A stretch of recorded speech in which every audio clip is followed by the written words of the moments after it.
what your responsibilities are as the plate umpire, what your responsibilities are as the base umpire, and how you work as a team. Okay? Every time a baseball game starts, there are 3 teams: home team, visiting team, and the umpires.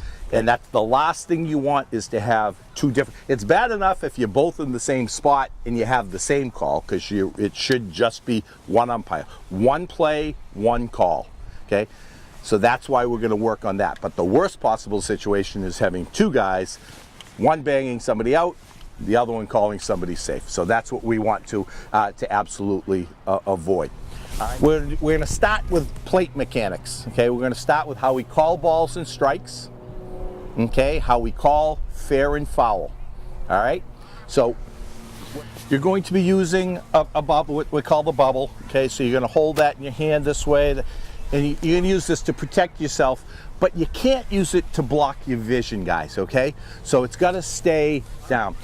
When we set up behind the catcher, and you just go down on 1 knee if you would, all right? With a right-handed batter up, okay, if she's in, you just slide this way, little guys, okay? With a right-handed batter up, umpires are going to work what we call the slot, okay? The slot, if you were there the other night, you saw some pictures of it. The slot is the space between the catcher's shoulder and where the batter is. Okay, so we know where the batter's box is. Sometimes you'll have lines, most of the times you will not, but you know where that batter's box is. So your right-handed batter is set up here. As umpires, we want our right leg right down the spine of the catcher's back. So our right leg is going to be here. Our left leg is going to be back just slightly. So the heel of our right foot is parallel to the toe of our left foot. This again is with a right-handed batter. This is the spot where you have the best opportunity to watch a pitch. You have the best opportunity to see all of home plate, including the right hand, including the outer side, so including the corner, and to be able to see, evaluate, and then call your pitches. So if we're working the slot with our balloon, our right hand is free. You're going to be down here, so our head is about at the top of the catcher's head. Strike that. Our chin is at the top of the catcher's head. So this is the spot we're going to bend, almost like you're sitting in a chair. All right, and we're here. You want to keep this tucked right up under your chin.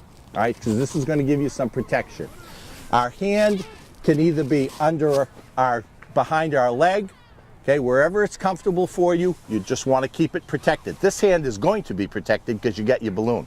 So protect this hand as well. As a pitch comes in, we try not to move your head. We teach our umpires to track the ball as it's coming in from the pitcher's hand with our eyes. Okay, so we watch the ball as it's coming in. We watch it right till it gets to the catcher's mitt. Okay, take your time. You don't have to rush. Okay, we talk about timing. Timing is the one thing young umpires and new umpires, even if they're grown-ups, have to develop, and usually it takes a couple of years. But just slow down. Watch the pitch. Wait till it hits. Decide what it is, and then we call it. So it hits the catcher's glove, and in your mind you say, yep, that was a strike. On a strike, we come up, we stand, strike, okay? Our right hand, just like you were knocking on somebody's door, okay? Here and in front, okay? Everybody, I want you down, get down, hands on your knees, okay? Just hands on your knees. Ball comes in, caught, come up, strike. You're not going to wake anybody up with that call. Nice and loud. Again, down. Ball hits the mitt. Call it. Strike. Attaboy, good. You see guys doing this all the time? Forget it. Okay? Forget it. At this level, you want to be focused on everything that is in front of you. We always need to know where the ball is, okay? If you need to be fancy and do one of these, if you got 4 umpires on the field, it's fine, because you don't need to know what's going on out there. When it's just you, you're facing forward at all times. So I'd like your strike calls to all be just like we just worked on. So our strike call is always when we come up and then we make our call. Okay? Balls are just the opposite. A pitch that we determine to be a ball, we're going to stay down. So the ball's here, we're watching the pitch with our eye. Jason, just put your glove out, your hand out. Okay? Ball hits the mitt. Ball! Okay? We call that staying down. Here, outside, go outside or inside, that's fine. Ball hits, call it, ball! Now we stand, we take one step back, okay? Because if you stay down, your legs are going to get tired over it. So after every ball call, we come up, take a step back, and we get ready to make our next call. Good. So we stay down on our ball calls, we come up on our strike calls, okay?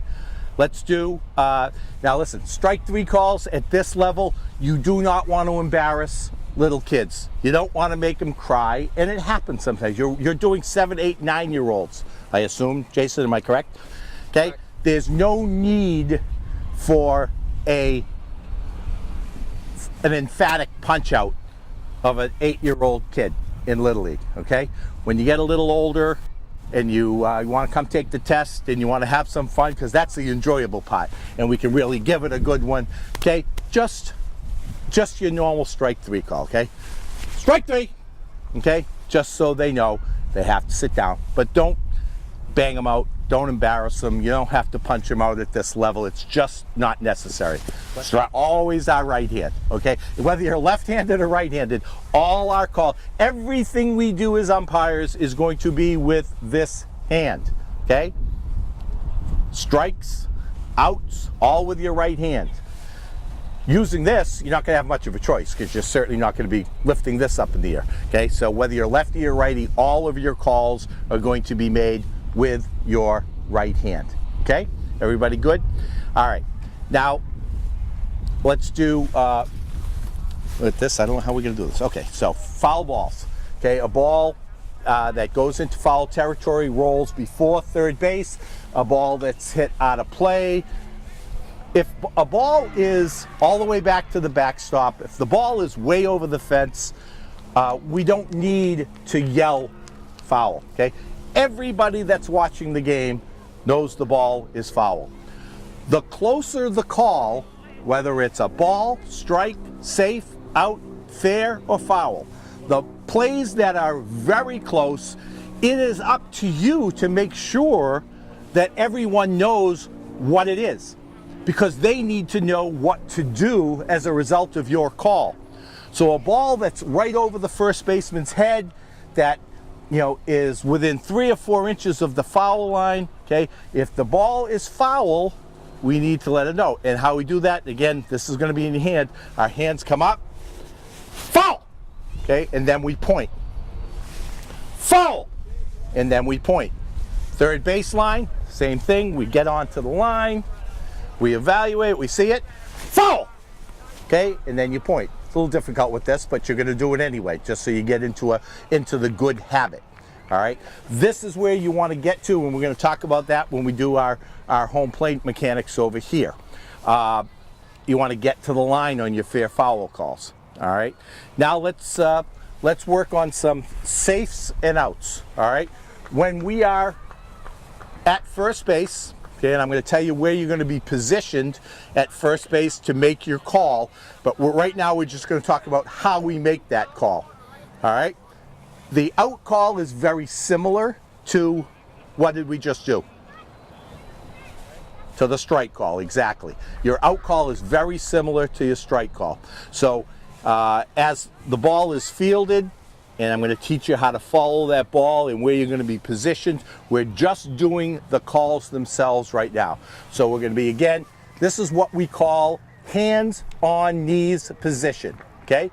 H-O-K, hands on knees.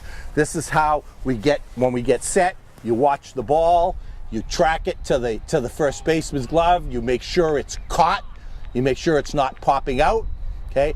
And if the ball beats the runner, again, we're going to come out, okay? Nice and loud, firm, just like we did our strike call. Nice hammer effect. So we're here, hands on knees, we watch the throw beats the runner, we come up, out, okay? Let's do it, hands on knees. As soon as I clap my hand, the ball is caught. I want you to wait a second after the clap for your timing, and then come up and make the out call. Ready? Go. Out.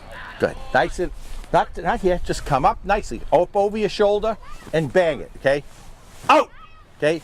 If the runner is out by 10 steps, you don't need to do much other than our hand is up, and we just, because everybody knows he's out. Anything within that 1 step, 2 steps, or anything that's bang bang, now we really have to sell that call. Okay, like you saw it, you're in good position to call it, you call what you see, and you've now done your job.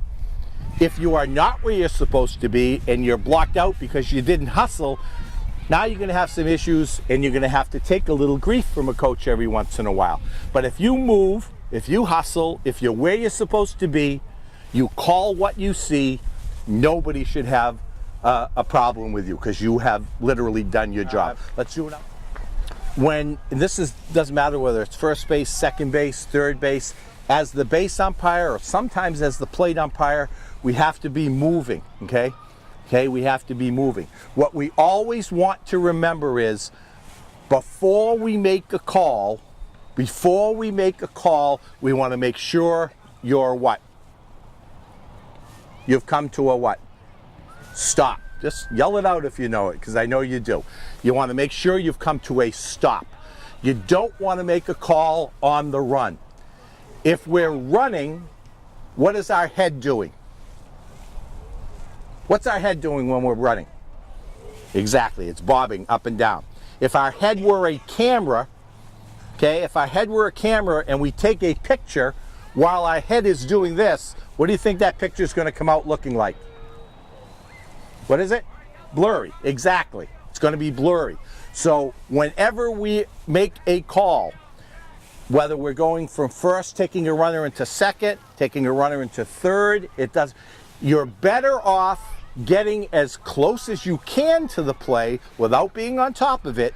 But as you see that play develop, and you know it's imminent, it's going to happen any second now, we want to come to a stop.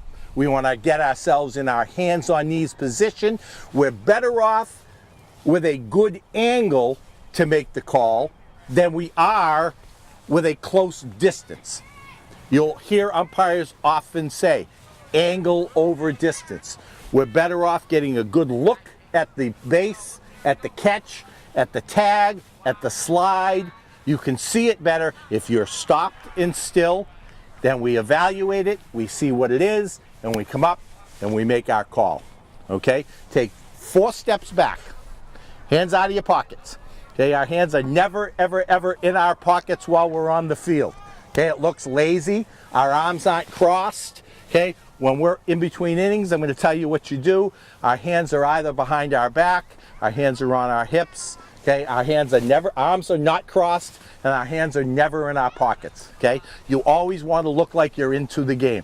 Okay? We're going to do our out call now. I want you to go back another 3 steps.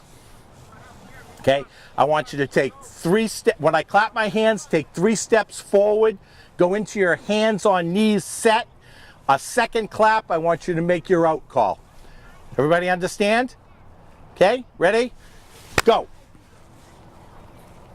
Hands on knees. Good. Nice and loud now. Nice and loud. Make that nice and firm. One more time. The safe mechanic is also very simple. We get ourselves in position. We get to our hands on knees set. We watch the ball come across the diamond. We see whether the batter runner has now beaten the throw. Okay? The batter runner has beaten the throw to first. We're going to come up. Our hands go out in front of us, straight across, and back, and then we go back to our hands on knees set. Okay? So, and we're going to say safe. So watch me as I do it. I'm down, I see it, I evaluate it, I call it safe, and down, okay? And we come down again to make sure something else isn't happening, okay? The ball doesn't go somewhere else, and we're talking about that word timing. We don't want to make that call until we're sure there's possession of the ball, or we have a safe call here, so it's not as important, okay? But still, take your time, come up. Don't give it this, okay? Our arms aren't going, we're not birds, okay? This is not a plane. Our safe call, again, our feet are a little more than shoulder width apart. We're going to come up, hands out, across as we say safe, and then back, and then down, okay? Safe! Okay, that's your safe mechanic. So you now learned the safe mechanic, the out mechanic. We did talk about the foul mechanic on a ball that's down the line, okay, that we have to make a foul call when we point. The opposite of that, come in a little closer please. The opposite of that is the fair ball call. And when I say the fair ball call, it's not a call, it's just the signal. If the ball is foul, it's physical and verbal. A ball that is fair is always just the physical mechanic. So we're here, the ball is hit down the line, and we have to evaluate it. We come out, we get on the line as best we can. So now I've got that foul pole, I've got the base, I can see the ball, I see that it's fair. With my left hand, and here you're going to have the balloon with you, so you're still going to have to use it. It's just a point. In this case, you're going to be pumping that balloon, and we just pump. We never say fair, okay? We never say the word fair. It's a lot easier for a ball that's down the third baseline because we're just coming out, we're getting on the line, we're watching it, we see it lands fair, and we're pointing, okay? If it's very close, we're gonna point twice, okay? Get yourself in a nice position where you can see it, and then you're gonna get yourself into what we call the working area, right? So we've done, I want you to do let's do a foul call. I want you to take 2 steps forward, get down and look at keep your head still, and on the second clap, make a foul call. Okay, this is going to be down the first baseline. Okay, ready? Go. No, I want you to take 2 steps forward, make the call, second clap, make your foul call. Ready? Go. Ball. Okay, all right, 2 things. Okay, it's not the point first. Okay, it's both hands up, foul. Then it's followed by the point to the right, okay? Both hands out in front of you like you're stopping a bus, okay? Your feet are planted, and again, it's a little more difficult with this thing, but you'll get used to doing it. Foul! And then we point. All right, foul, okay?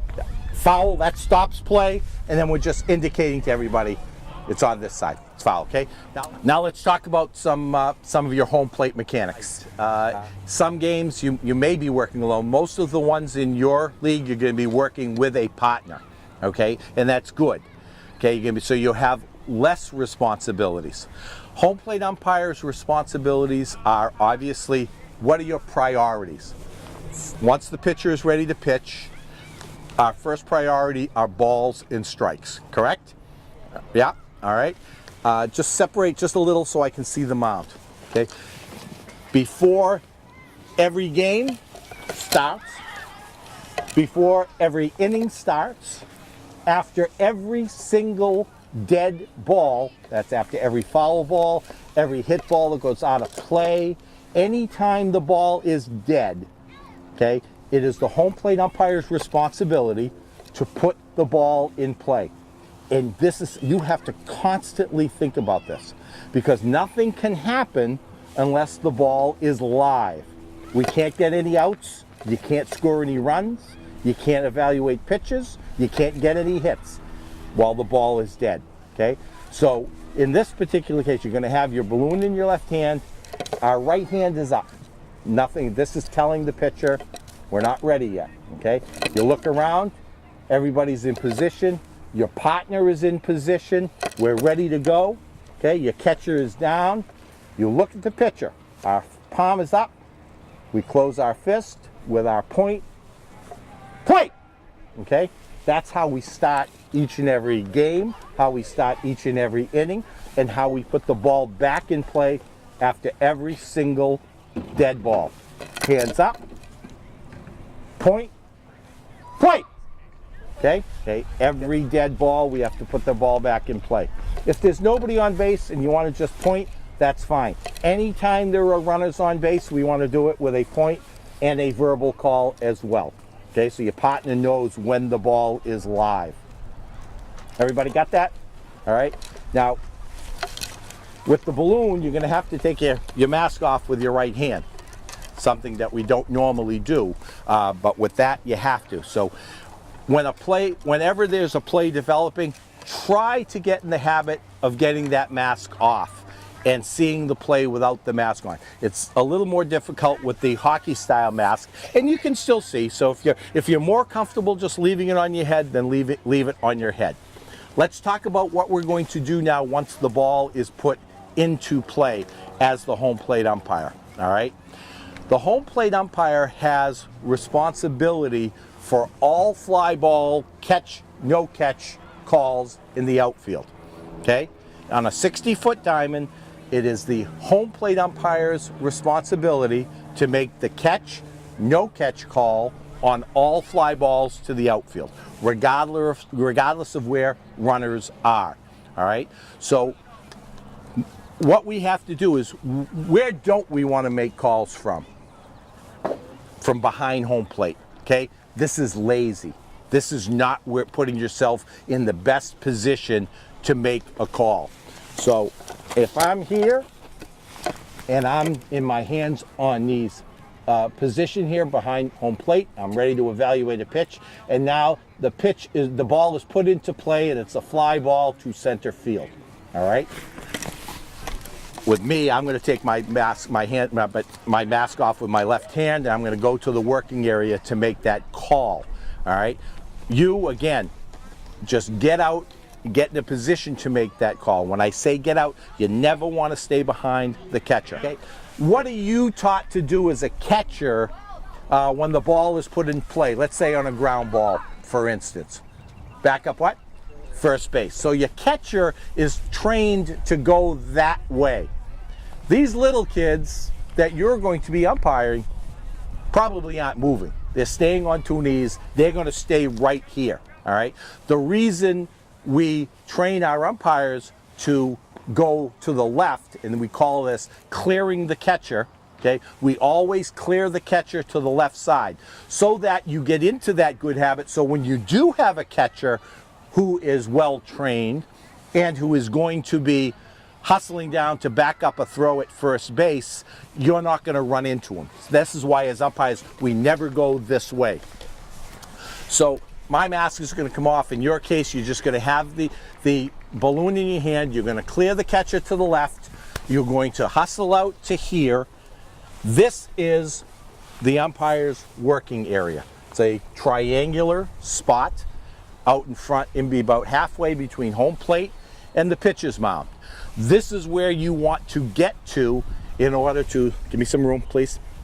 Okay, you can come that way. In order to see the ball, see the catch, make sure it's not dropped, okay, and make our call. So we see it, we come to a stop, we look, that's a catch, okay? Or you can say out, I'm in the habit, I've done it for 30 years, that's a catch, okay, everybody knows, okay? If it's a routine pop-up, routine fly ball, and it's caught, again, just the physical mechanic is fine. If there are runners on base, I always want to give my verbal call as well, because that runner needs to know, my partner needs to know that the ball is caught. Because if my partner is doing what he's supposed to do, he or she, okay, if I don't use the female, I apologize, okay, but my partner needs to know, because if he's doing or she's doing what they're supposed to do, they've pivoted inside, which I'm going to show you. They're not watching that fly ball. They're depending on you to tell them whether it was a catch or no catch, because they have their own responsibility. Okay, they're watching the batter runner. They're watching maybe a runner that was on first base. It's their responsibility. You have the catch, no catch. All right, so you always want to come out on a fly ball, come into your working area and make your call from the working area. On a ground ball, we're going to do something a little bit different. Again, on a ground ball, any base, I don't care where it's going, we're going to do, as the home plate umpire, we're going to do the same thing.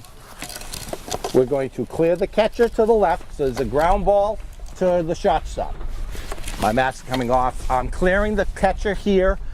And now I'm not going to my working area. I'm going to start coming up the line. Okay, move just a bit. Get as far as you can without going past the 45, so without going past no more than a third of the way down. Try to get yourself right about here. And again, what do we want to do? We want to come to a what? To a stop. Okay, we want to make sure we're still. And we're watching. Is this our call at first base, by the way? Is this my home plate umpire's call at first? No. Who does that belong to? The base umpire. It belongs to your partner. But you do have responsibilities. Okay? You're here. You've got to watch for several things. You've got to watch for a running lane violation. You have to watch for if the ball were to go past the first baseman. And in a field like this, it's not too bad because you don't have a lot of dead ball territory here because everything is fenced in. But a lot of times the ball can get under a gate, the ball can go into a dugout, can get caught someplace. So if the ball goes by the first baseman, it's your response. You have this territory to see where the ball is to make sure it doesn't go out of play. So you now have to come from here to here. You also have to have a responsibility to look. Sometimes what happens if we don't get a good throw, what happens to the first baseman's foot? Anybody know what happens? Sometimes it gets pulled what? Off the bag. Okay, so a lot of times your partner may not have a good angle to see that, all right, and he may come to you and say, did he have a touch? Was his foot on the bag? Okay, and now it's your responsibility to see whether or not his foot was pulled as well. A lot of times you're going to have a throw that comes up the line just a bit, all right, comes up the line, pulls the first baseman up. We could have interference. We could have obstruction. We could have a swipe tag. So the first baseman now has to come up the line, catch the ball, and turn and tag the runner. Is your base umpire going to have the better look at that, or are you as the home plate umpire going to have the better look? What do you think? Huh? Home plate umpire, because the catch is now going to be made here. The tag, as they're going down, is in the back. Your first base umpire. So that now is going to become your call. Okay. On the tag, he's out. Okay. So that's why we get ourselves in position to work as a team to make the right call, to get that call right. Okay. So again, we talked about fly balls. We want to come to the working area. Okay. Ground balls, we're going to come up the line and come to a stop and watch. Make sure our partner doesn't need any help. Make sure there wasn't obstruction. Make sure there wasn't interference. Okay? Always remember, the defense obstructs, the offense interferes. Okay? So if there is a collision, it's up to you to decide who was at fault. Okay? Who was at fault? If it's the runner's fault, then it's interference. And it's time. I have interference, the runner is out. Okay? So a runner can never interfere with a fielder who is in the process of fielding a ball or making a play. Okay? That's kind of the general rule of thumb. If there is a collision and the defensive player does not have the ball, is not in the process of making a play, and just gets in the runner's way, now we have obstruction. Okay? So the defense obstructs, the offense interferes. I'm sure you've heard interference and obstruction calls being made 100 times while you've been playing. Yes, sir. Obstruction, there are two types of obstruction. Come on in a little closer, everybody. Okay, there are two types of obstruction. There's type 1 obstruction, which a runner is obstructed while a play is being made on him. Okay, so I'm running to first base. The first baseman is coming down the line to field a bunt. Let's say I'm where I'm supposed to be. The pitcher is going to field the ball. Okay, the pitcher is going to field the ball. But the first baseman, I run into the first baseman who's in the way. Okay, so that first baseman is not the one that's making the play on the ball. It's the pitcher. So that first baseman has to get out of my way. So now there's a collision before there. Now we call time. That's obstruction. Runner, first base. Okay, that's how you make your award to first base, right? That's type 1 obstruction on a runner who a play is being made on or prior to getting to first base. Okay, you're going to call timeout immediately, and you're going to award him a base. The second type of obstruction, and we see this a lot at the younger level, a lot of times, let's say there's a base hit to right field, and the first baseman is in the base. He doesn't mean to do it, but he turns and he's just in the way, and he's watching the play in right field. He's watching the ball fall, he's watching the right fielder. Now the batter runner is running down, and if he tries to go for 2, what happens a lot of times? If the first baseman's right on the baseline, he's either going to do one of 2 things. He's either going to run into that first baseman and make contact with him, or where that first baseman is situated, he has to go way around him because he can't take his direct line to second base. In that particular case, that's what we call type 2 obstruction. The first baseman has obstructed the runner, but there's not a play being made, so it's now not an immediate dead ball. It's what we call a delayed dead ball. So we point and we just say, that's obstruction, or I have obstruction. Let the play finish. Now if that runner tries for 2 and the right fielder throws him out at second base, now we're going to call time. I have obstruction on the first baseman. Runner, second base. Okay, that's his award. You've now given him second base.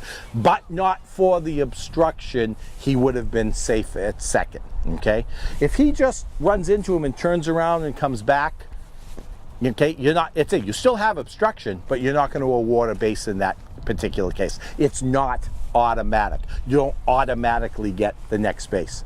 The only time you do automatically get one base beyond is when a play is being made on you.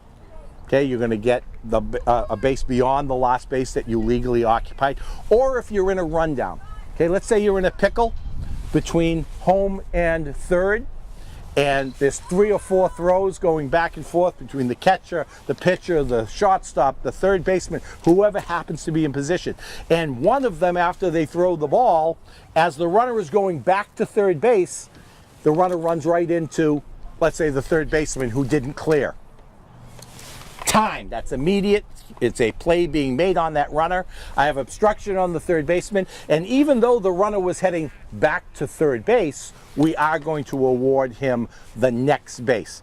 In a rundown situation where you have obstruction, the runner is always going to be given the base beyond that which he legally occupied, the last base. So in this case, he legally occupied third. After our time call, after our obstruction call, we are going to award that individual home plate. Okay? And there's a lot to learn, and it does not happen overnight. So don't think you're going to know all of the rules. The right call playbook, now you're going to be given a rule book today, a Little League rule book, and a smaller right call playbook. That gives you a whole bunch of situations. The how the umpire should rule on it under Little League rules, and it gives you a little explanation. If you take the time to read some of those at your leisure, it's a great thing to do, because a lot of the things that you will see on the field have been described there, and you'll know what the right thing to do is and the right calls to make. Okay, so that's basically, those are some basics of your home plate umpire mechanics. How we call strikes, how we call balls, how we call fair and fouls, how we call catches.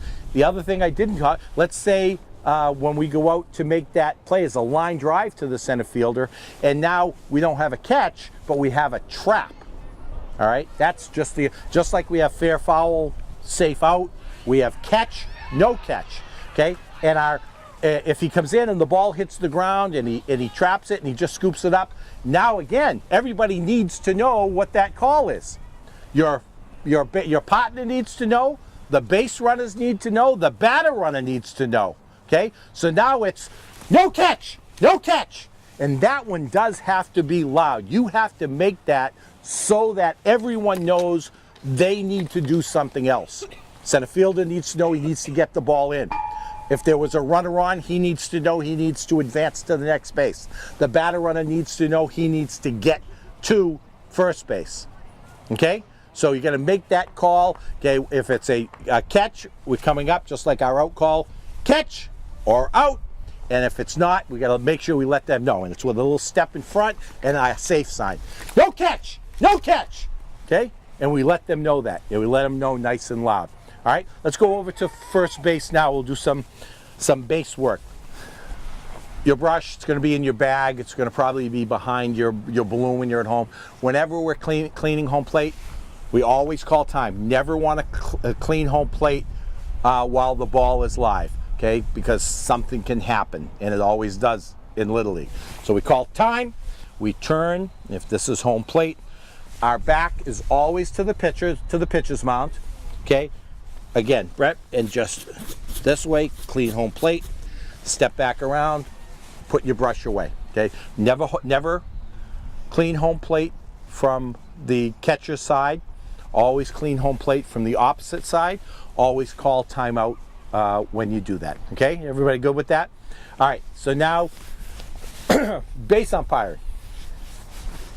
Your base umpire, again, your partner at home plate is going to put the ball into play. Where are we going to stand? Nobody on, batter up. Okay, we're about 10, 12 feet beyond first base. If the first baseman is playing very deep, let's say there's a lefty up, strong hitter, he's playing back in the grass, you want to be even with him. Okay, you never want to be in front of the fielder, because you need to have an idea. You need to see what he's doing. You need to see if there's a ball that's hit to him and there's a trap or catch. You want to be at the very most, you want to be even with him. Okay, so more often than not, first baseman's going to be right there. You'll be the first baseman. Pretend like you're watching home. Okay, so I'm here. Here's the foul line, and the foul line goes right along the edge of this bag. Okay, it goes right along the edge of the bag here. Our right foot is on the line. Okay, our right foot is on the line, or again, about shoulder width. Okay, where he yells, the home plate umpire puts the ball into play. All right, we're going to be on our hands on knees set, and we're going to be watching. Okay, we're going to be watching. Now the ball, let's say the ball, I need you guys to just slide this way. Good. On a ball to the third base side or to the shortstop, okay, we're now going to come out. We're going to come 2, 3, 4 steps into fair territory. We're going to stop, and we're going to be faced this way, still upright. Okay, still upright. We watch the ball being fielded, caught. We watch the arm come up, and then as soon as the ball is about to be thrown and about to be released, we now turn with the baseball. Okay, so you let the throw take you to the bag. The ball is released. We're now going to turn, and that's just a pivot. We just plant our left foot. We turn. We come to our hands on knees set. Okay, what are we looking for? We're looking for whether what?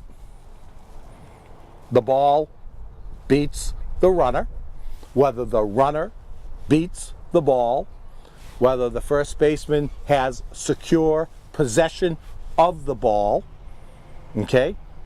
And then we make our call. So nothing happens. It's not safe, it's not out until you say so. Don't rush. Watch it. Let it finish. Make sure that ball is caught and doesn't pop out, okay? You don't want to call him out and then go, oh, ball's on the ground, no, he's safe. Does it happen? Absolutely. Is it going to happen to you? I guarantee it will. Don't worry about it. Don't worry about it, okay? You can't worry about what's in the rearview mirror. Always look ahead. Don't make up a call if you sit there and go, oh, I really kicked that one. Don't worry about it. You're going to make mistakes. I've been doing this for 30 years. If you think I get every call right, it's not happening, okay?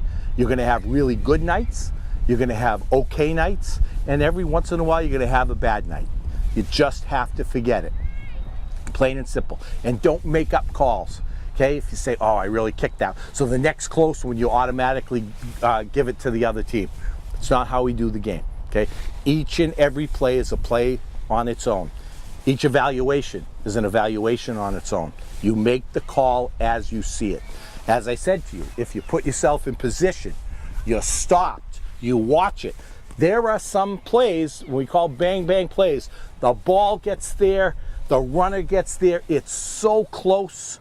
You know, I had two of the closest calls of my entire career on national TV in the U.S. Championship game last year when I had first base, Hawaii and New Jersey. I had called, and they were within this much. And you know in your head that it's going to be replayed 100 times on ESPN, but you just got to make it. You got to see what you see, call what you see, and you live with it. Okay? I watch it all the time because I have to tell myself, you know, right or wrong, you did the right thing. Thank God the commentators thought I did the right thing, so at least I got some good press out of it.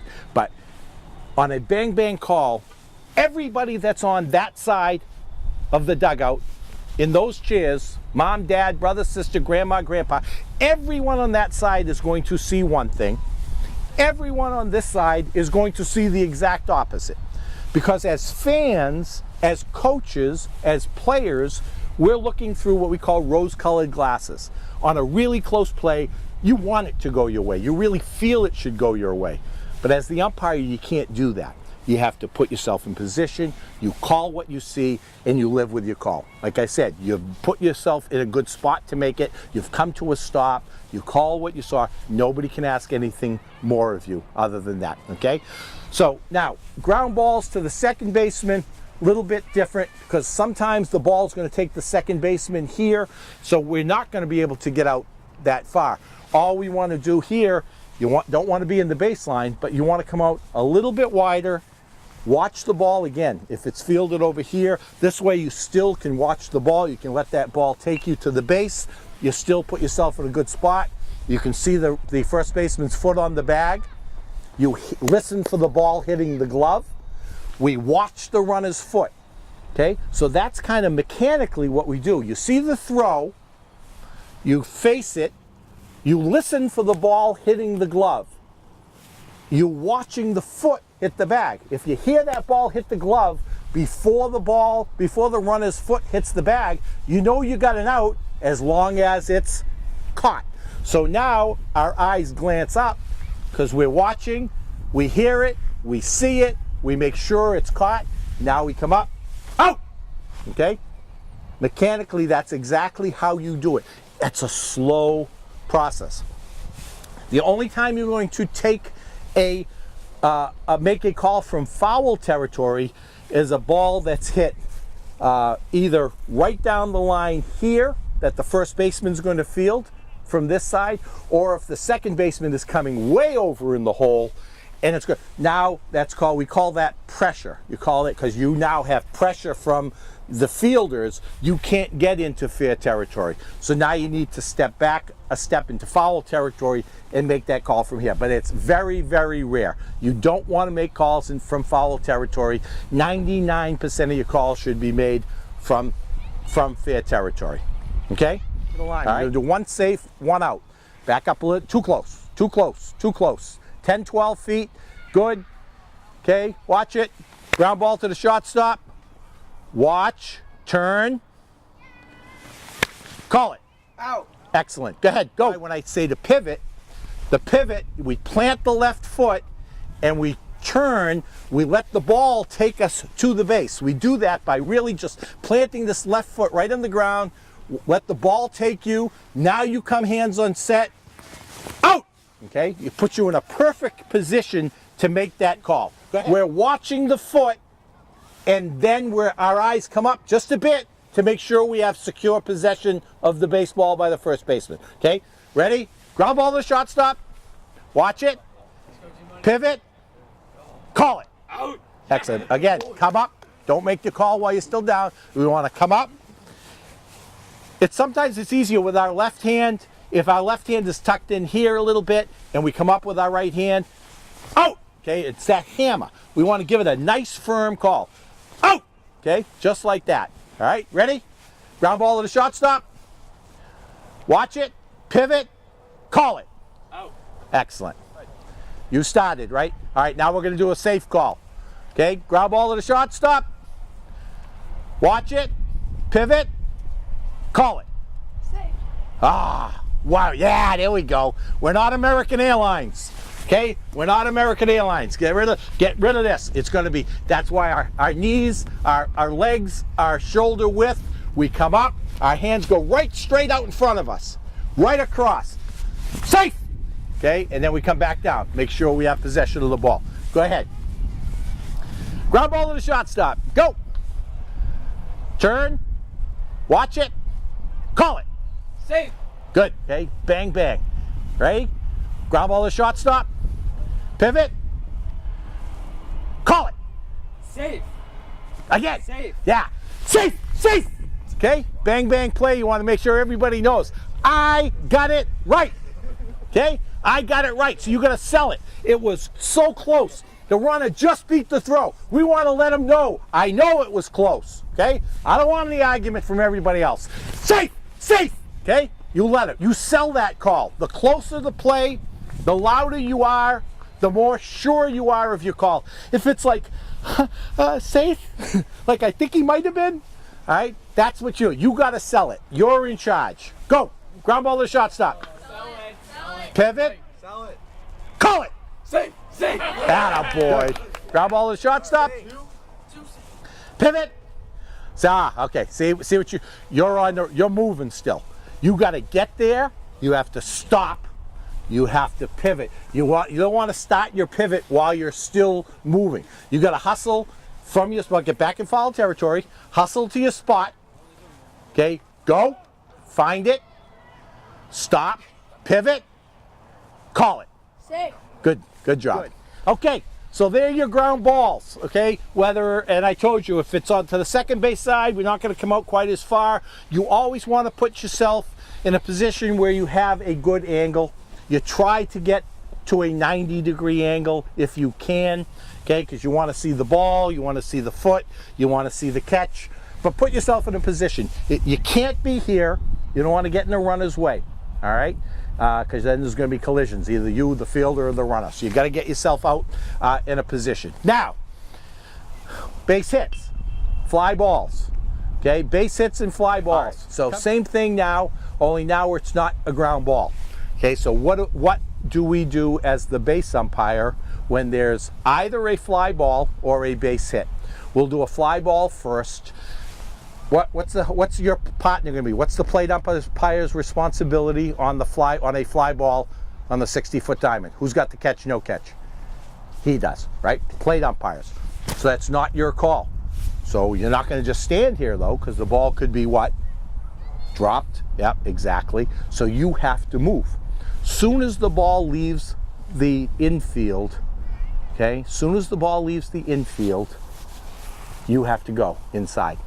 All right, always remember this, if you remember nothing else, as a base umpire, if the ball is in, you're out. If the ball is out, you're in. Okay, so if the ball's in the infield, we're always on this outer edge. If the ball is in the outfield, we're always in the middle. Okay, ball's in, you're out, ball's out, you're in. So where do we go? Again, we're here, we're in our hands on knees set. The ball is, let's say we'll do a fly ball first. Fly ball, left field, center field, either one. Okay, we don't have to worry about the catch, no catch, because our partner's going to tell us. But we do have responsibilities because there's a good chance at this level somebody's not going to catch it. So from here, we're now going to bust into the infield. And that means we sprint in. Okay, we sprint into the infield, and we are now going to perform what's called the umpire's pivot. Okay, and it's very important that you do this pivot properly. All right, so I'm here on my 10-12, the ball is hit. Okay, I am now going to bust into the infield. I am now going to do the umpire's pivot. So I'm going to plant that left leg again. Once I get to the grass, I'm going to plant, I'm going to turn. As I'm turning, again, I don't have fly ball responsibility. I don't care where the ball is at this point. Okay, at this point, it's one of the few times your back is going to be to the baseball. My priority is this base runner, because my pivot is always going to be counterclockwise, because I want to plant, turn, take 1 or 2 steps back. I want to watch the runner touching first. Okay, if the ball drops and he goes to second, I'm now going to cross step over to a position where I'm going to stop, and I'm going to have a good angle to a play at second base. Okay? You can get a little bit closer if you want. You don't want to be right on top of the bag. You want to be in, again, umpire's working area, base umpire's working area. This is the place we want to hang out once we're in the infield. Okay? We still can see a throw back to first. We can see a potential play at second. If the ball goes all the way by, for some reason, it goes over his head, and we're going to have a triple, now we don't want to chase the runner all the way around. We want to go a little smaller diamond within the diamond. So we're only going to come to our working area. We watch the ball. Once we see the touch at first base, we now have to pick up the baseball. Okay? We must pick up the baseball. Once that runner has touched first, our chest is always to the ball. Always to the baseball, because nothing can happen without the ball. Somebody's not safe, somebody's not out. Okay, you can't get an out without the baseball. So now you pick up the baseball and watch it, see where a play is going to develop, and put yourself in the position to be at a good angle to make a subsequent call. Okay, got it? Same thing on a base hit. Ball gets cleanly hit, we're busting in, we're pivoting, we're watching the touch, wait till the ball comes back in. Okay, wait till the ball comes back in, gets to the mound, time is called, or we're ready for the next pitch. Now we got a runner on first base. Okay, now we have a runner on first. Now we're going to go, that was the A position. With nobody on base, we're in foul territory. That is the umpire's A position. In Little League, on a 60-foot diamond, the B position, again, is outside. If you watch that AAU game on the 50-70 diamond, okay, on the 50-70 diamond, the umpire is inside. On the 90-foot diamond, the big diamond, the umpire is inside. On the Little League diamond, the base umpire is always outside.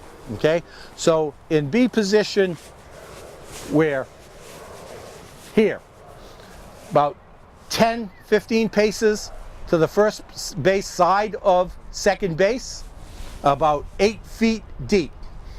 All right, from here we're going to make our calls on steal. Do these kids steal?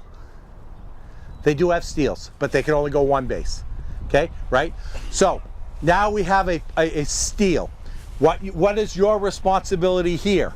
You have to watch the pitch and the runner, because in Little League, the runner must maintain contact with the base until the ball does what?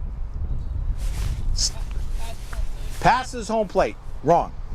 Okay? It's when the ball reaches the batter. Okay? When the ball reaches the batter. And it's different. As I was telling Mr. Piscatelli, when I coached Little League, and this was the front of the batter's box, if I gave my players, my batter looked out to me at third base, I gave him the steal sign, I gave my runner the steal sign, my batters knew they're not swinging at that pitch. I have the straight steal sign on. I have my batter come all the way up and stand right here. Okay? Home plate is way back here. Okay? The ball reaches here a short time before, but clearly a time before the ball reaches here. So you understand why there is a difference between when the ball crosses the plate and when the ball reaches the batter. That's when, and it's your response. The home plate umpire in a two-man system is not watching for a runner leaving early. If there's a runner on first and second, it is easier for the plate umpire to see that, and he'll usually make that call because he's looking right through the pitcher and down. But it's your responsibility. So we're set up here and we're watching the pitch. We got to wait for the ball to be put into play. Our responsibility is the runner, but we need to open up our line of vision so we can see the pitch. We can see when it gets to the batter. We can see when the runner leaves. And now if we have a steal, we have to take a cross step over, put yourself in a position, shot stop. Always ask who's got coverage, okay, who's taking the throw. This way you know where you need to put yourself so you're not blocked out. We watch the throw, we watch the slide, we watch the tag, we make our call, whether it's safe or out, okay? If the ball is there significantly before the runner and he slides and it's real close, if the ball is there, that's when you want to make your out call, okay? Reward the defense for making a good play. Okay, reward the defense for making a good play. Same thing, we see it, we always come up, out! We always make our call. We see it, we call it, safe! Okay, either way. Let the play finish. A lot of times you'll get a tag, but the ball will fall out. Okay, the ball will be on the ground. If you're not sure where the ball is, if it's underneath, before you make a call, you can always ask, show me the baseball. Okay, if he shows you the baseball and you knew you had a tag, then you can make your out call. Okay, but position wise, this is your B position. We are in the B position anytime there is just a runner on first base. I don't know what you want to do with here. The proper mechanic, anytime there's other runners on, is you go to the C position. So you're making anytime there's runners on first, second, and third, or third only, now you're in C. Okay, come on over. Okay, so this is your C spot. And now, as the base umpire with runners on first, second, and third, bases loaded, home plate umpire is staying home. He's got home plate responsibility, okay? You've got all the bases, all right? So anything that's happening in the infield, any ground balls in the infield, any steals are yours. With a runner on second, you want to shade more towards the third base side. The toughest call from here is the really close play at first base when the ball's going across the diamond. So we have to find our angle, especially if it's the third baseman. Got to make sure you're not in the shortstop's way. Again, we're not going in there. Okay, the ball's in the infield. We're on the outer edge. We just stop, watch. It's a tougher call from here. There's no question about it. But you call what you see. Okay. If you think a foot came off the bag, all right, go to your partner. Okay, go to your partner. You know, Billy, did he have the bag? Okay, ask him. You gotta know your partner's name because you want to talk to each other. All right, if you're not sure, and then it's still your call. If he says yes, he did, he's out. Okay, or he says no, he was off, safe. Okay, he'll give you some help because he's got to be watching that when there are runners in this position. He sees that play developing. Whether you're in B or in C, and the ball leaves the infield. So ball's out, where are you going? Ball's out, you're in, okay? As soon as the ball leaves the infield, on a base hit, fly ball, doesn't matter, you're busting to the infield.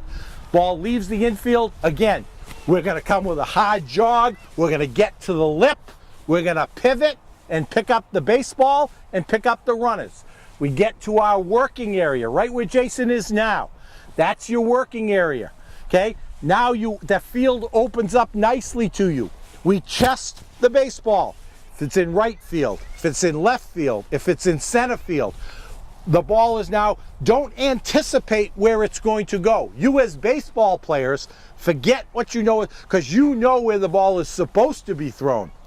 The chances of an 8-year-old throwing it where it's supposed to go are slim to none. So don't anticipate where it should go. You need to watch where it is going to go. You understand that? So that's why we always chest the baseball. It's always in front of us. We are in our working area in here, and we look. Now we watch. You let the ball take you to the play. If it's a play at second, we cross over and get as close as we can until we can stop before a play is made. Because again, we always want to make our calls while we're on the dead stop. All right, if it's taking you to third base, again, we can cross over, we watch the ball, we see the third baseman setting up, we come down to our hands on knees, we got a great angle, we see the slide, we see the catch, we see the tag, we make our call, okay? But you are now in perfect position to do that. The ball's out, you're in. Ball's in, you're out. Fair enough? Okay? Sliding, okay, and you have a little bit of a particular slide rule here. Come to me. The general Little League slide rule is this, and it's pretty simple. If the defensive player has the ball in his possession, waiting to make a tag, the runner must either slide or attempt to avoid contact. Okay, now let's just kind of think about that in pieces. Defensive player, and that's not just the catcher, second baseman, third baseman, if the defensive player has the ball in his possession, waiting to make a tag, and the runner is coming in, okay, and the ball's there before him, the runner must either slide or can attempt to avoid contact. You can't run into the fielder. If he runs into the fielder, it's interference, okay? It's interference. Time, that's interference. The runner is out, okay? And then you put the other runners back to the base that they had at the time of the interference, okay? So the runner can't bowl over or try to knock the ball out of a player's hand. But if a runner is trying to spin around him and doesn't go, out of the baseline, you have 3 feet during that, and that's 3 feet once a play is being made on you. So that's a pretty good, that's 6 feet from here to here. So if he tries to spin around him, and just because he touches him or not bumps into him, but if he just because there's a little contact doesn't mean he's violated the rule, because he has attempted to avoid contact. And again, that's something my adult umpires take 3 years before they really understand and can visualize and see and call. But the rule itself is relatively simple. There is also no head first slides in Little League, okay? So while advancing. Okay, so a runner that has touched first and is going into second may not slide head first into second. A runner that's touched second and heading to third may not slide head first into third. Let the play finish if they do. Sometimes they forget. Let the play finish. Make sure all other outs or whatever else has happened has come to a conclusion. Then we call time. I have a head first slide on the runner into third. The runner is out. Okay? In a rundown, or a runner who touches second and now a great throw comes into third and he's retreating, you may slide head first into a base that you are returning to. okay, you may slide headfirst into a base so you're only out if you slide headfirst into a base that you are advancing to, not a base that you are returning to. Okay, the coaches should know those rules. You must know those rules. Okay, you must know those rules. What else? What else do we need to talk about?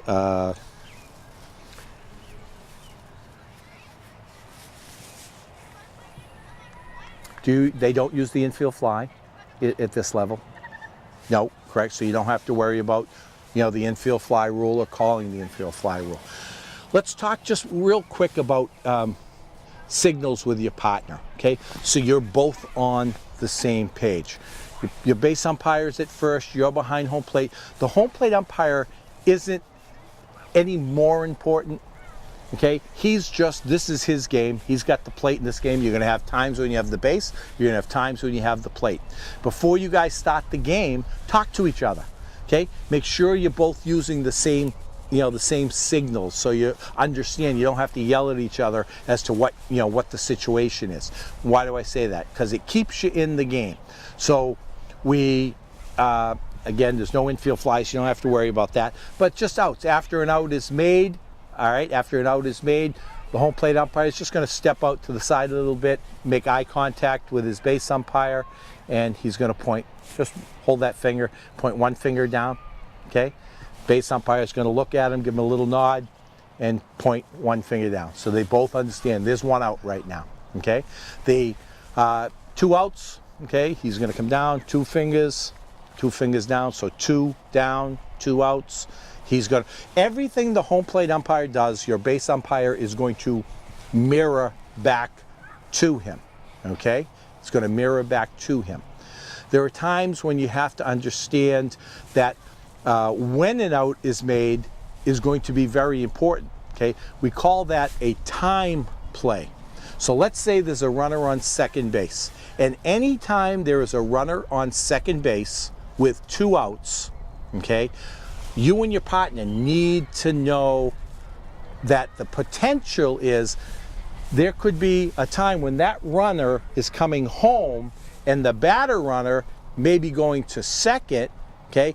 And it's important to know when the tag is made, if an out is made, whether or not that runner did what? Crossed home plate, exactly. So that's why we call it a time play, because and the signal for that is we got a runner on second, there's two outs, we look at our partner who's now in B or in C, actually he's going to be in C, you step out, you look at your partner, okay, what are we pointing to? What do we usually wear on our wrist right here? A watch, right? So that in your head, time play, okay? Understand, two fingers, just point, and we tap on our wrist, and you'll see, when you play your own games now, watch the umpires. Watch what they do. Watch how they communicate with one another. You'll learn from them. Some of them won't do anything because they're lazy. Okay? You don't want to be lazy umpires. So we step out. We're just doing this. So now, base hit. That runner's coming around. The batter runner maybe is going to get thrown out at second. The home plate umpire has to know, is that out been made? Is that third out been made prior to the runner crossing or after the runner crossing? Okay, if the out is made before the runner gets home, the base umpire is going to have out, okay, and the umpire is going to look down. He's going to go no run, no run. Okay, if the out is made after the runner touches, he's got to let everybody know, score the run, score the run, and you have to tell both dugouts so they know that run counted. That run scored prior to the third out being made. That's why we call that a time play. Okay, everybody cool with that? Yeah, good. It's a lot you have to know, and you're not going to know it all at once. Learn a little thing at a time. Watch what other umpires are doing. It'll help you become better at what you're doing. You get paid a few bucks to have some fun, to be on a base. There is no better summer job than this. None whatsoever. None whatsoever. When you get older and you want to come take the test with us and become umpire, I have some college kids that are making a good amount of money in the summer, Okay, they're doing 70, 80 baseball games during the summer and making some good part-time spending money for when they go back to school as patched umpires. So think about that as you get older. We would certainly love to have you. Okay, so with no runners on, we're in A, over there. With a runner on first base only, we're in B. Okay, when there are any other, now, is it going to be terrible if you stay in B with other runners? A lot of youth umpires like to stay in the B slot. It's a long way to third base, but I guess you got to kind of play the percentages. The right thing to do is to be here. If you're comfortable being there and you get yourself in a good area, you certainly have a better look at first base. Most of the plays are going to be made at first base. I would certainly not be upset with you if you wanted to stay in the B position. Okay, but if you want to try it both ways, try it both ways. Anytime there's a runner on first only, you're in B. Anytime there's more than a runner at first base, you should be in C. Okay, but it's okay. Do you remember here? There's no box. There's no pickoffs. Those are the things you don't have to worry about. Remember, there are no box in baseball in Little League. Okay, there's no box. The only time you can have an illegal pitch is if a lot of times these kids are just anxious. So the pitcher, just gets the ball and starts the throw. A quick pitch is dangerous because the bat is not ready. So you got to make sure you stop that. Make sure the pitcher understands, until the catcher is set, the batter is set. You don't want the pitcher to stop. In Little League, the pitcher does not have to come to a complete stop. So he can come here, he can come down, and he can just keep on going. Okay, it's not prohibited like it is when you get 13 and above. You don't have to come to a stop, and that's because there are no box in Little League. All right, let's just talk about base awards real quick. So let's say the ball goes out of play. Okay, how do we determine what bases a runner gets if the ball leaves the field of play? All right, so we'll start with the very simple one. Nobody on base, ground ball to the shortstop, he throws it over the fence. Okay, where is the batter runner going to go? Second base. Good. The award from the field is always two bases. It just matters two bases from where and from what time. So here, this is the first play from the infield, ground ball to the shortstop. He throws it out. It's two bases from the time of pitch, TOP. So the batter runner was at home, he's going to get second base. If there were a runner on first, okay, and it's the first play from the infield, where's the runner on first going to get? Third base. Two bases from the base you occupied at the time of the pitch. Okay? If it is the second play from the infield, or any ball that's hit to the outfield, it's different.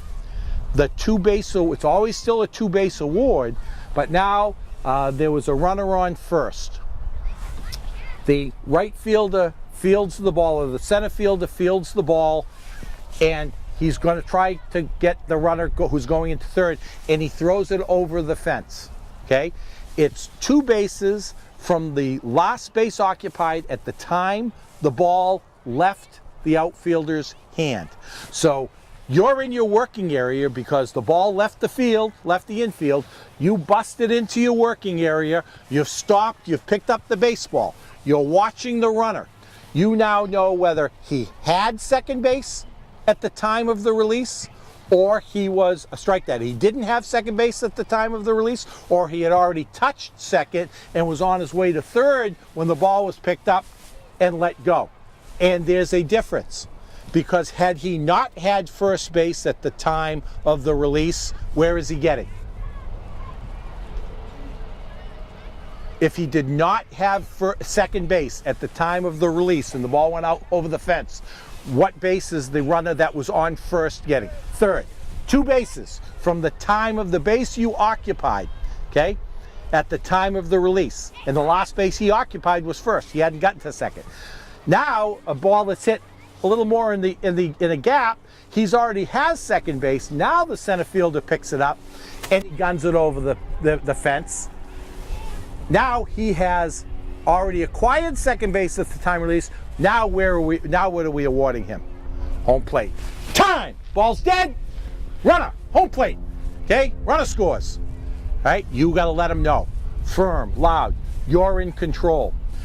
Now you also have to know where that batter runner was, because sometimes he'll have gotten second base. The batter runner might not have gotten first base at the time of the. So you need to know where they are. You have to glance. You have to see that runner. You may need some help from your partner at that time. Okay? And you can tell usually if it's a clean fielded ball. Usually the batter runner probably isn't at first. Okay? In that case, he's going to get second.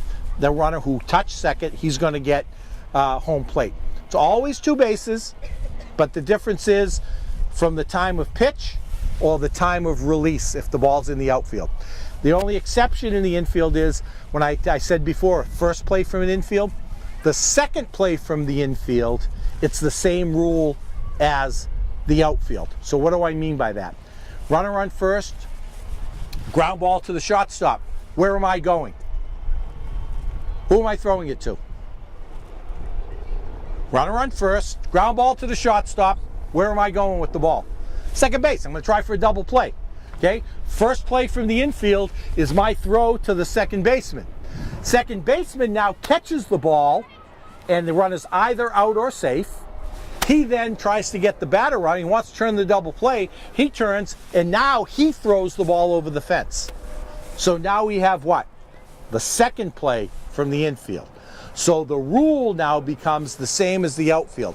What base was occupied at the time of the release? So if you have a fast runner from home to first, and by the time the second baseman released the ball, he had already had first base, where is he going to get? He's going to get third. If he hadn't gotten to first base yet and the ball goes over, where is he going to get? Second base. Okay? So it really is, it's simple in concept, but when you put it into practice, you have to be able to think about it, to know what the rule is, to be able to, with some confidence, call time and say, and if you have to think about it for a second, don't worry about it. Time! Ball's dead! Okay? Now where were my runners? And you can think to yourself, okay, at the time the ball was released, I saw him, he didn't have second. Okay? Runner, third base. Okay?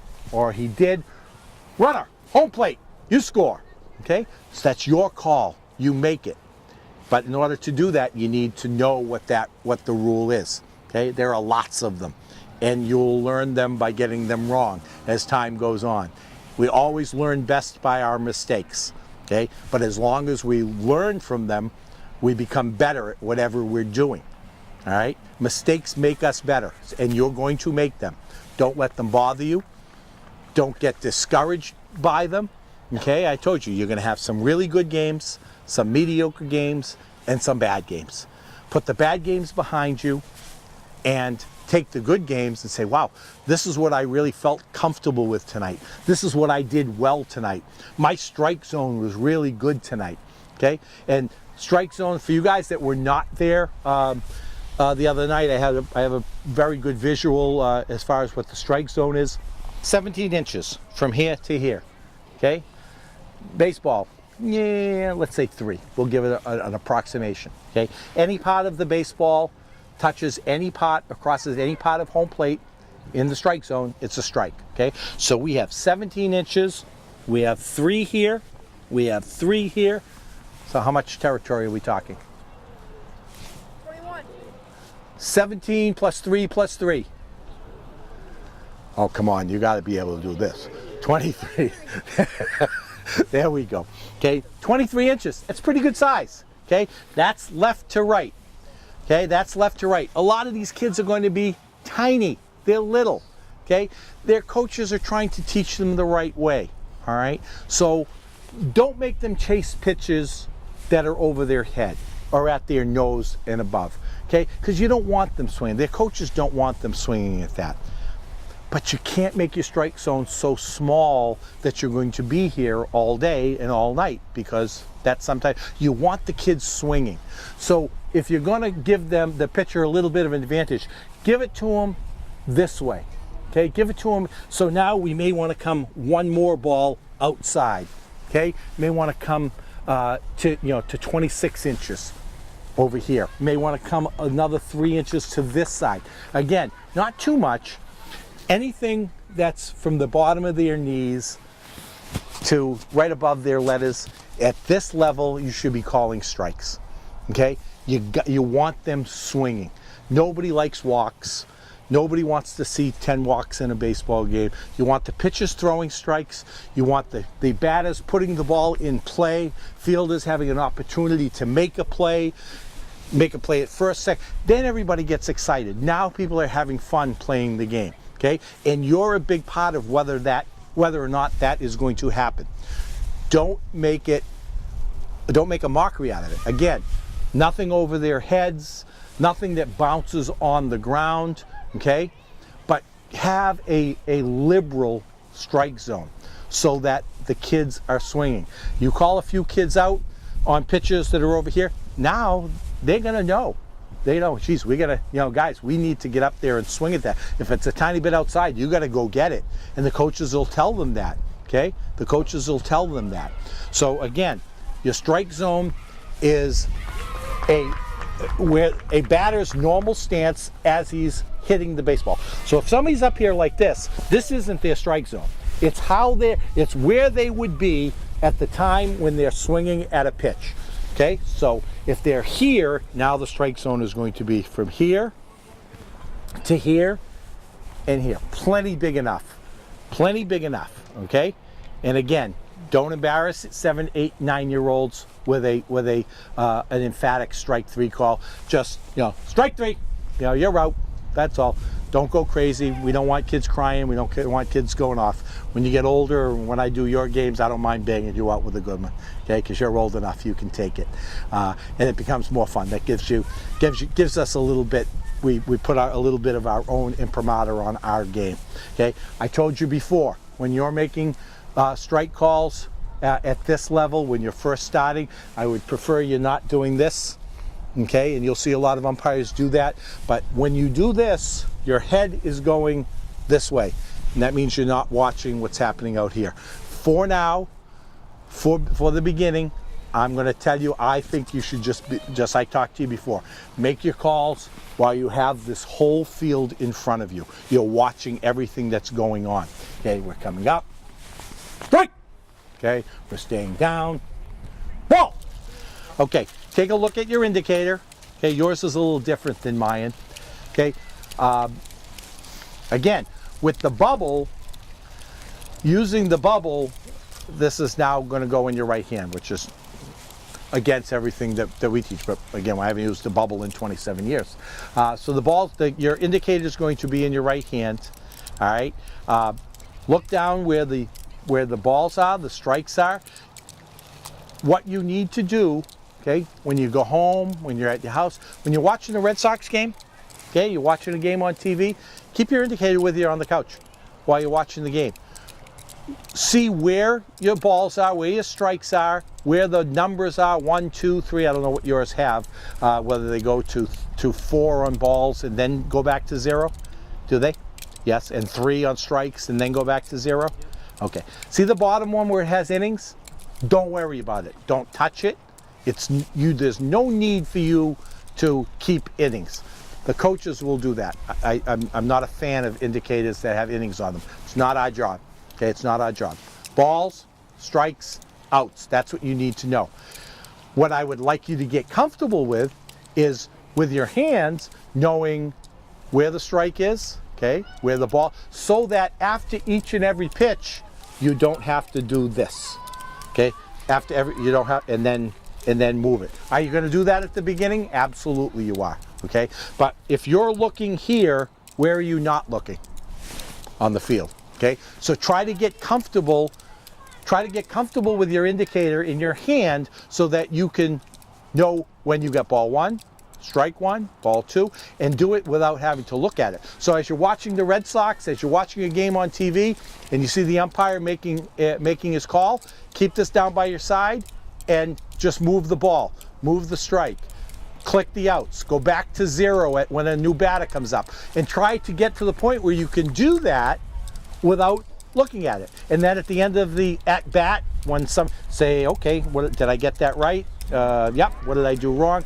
And you'll know. It'll become second nature to you after a while, just having this in your hand, okay?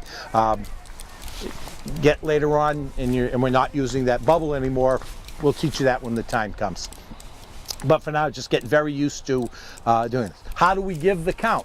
Okay? How do we give the count to, I try to do it with the younger kids every 3 pitches as a general rule. Is that etched in stone?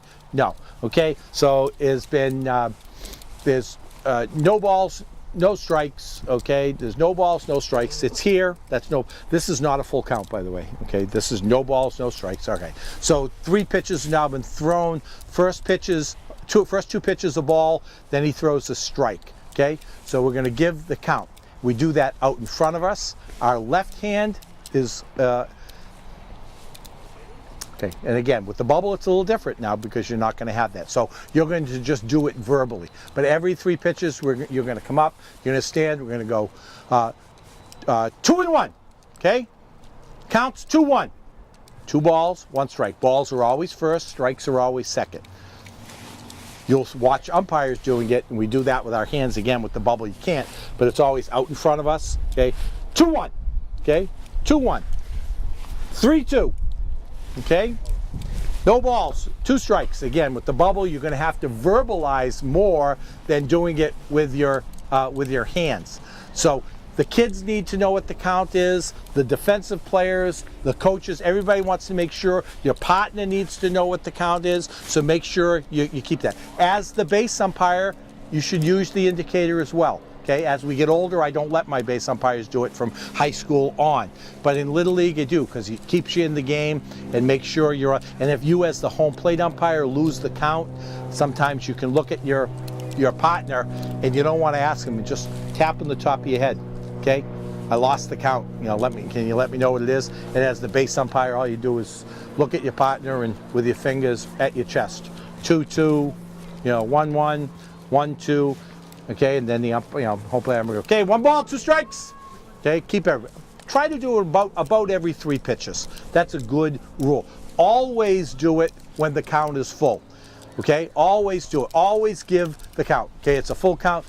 3 balls, 2 strikes. 3 and 2, whatever it is, however you want to do it. But always do it when there's a full count, so everybody understands that next pitch is going to be something. It's going to be an out. It's going to be a base on balls, but it's an important time. Okay, so always do it there. And this was actually a really nice morning. It's great that your league has put this together and given you an opportunity to learn a little bit.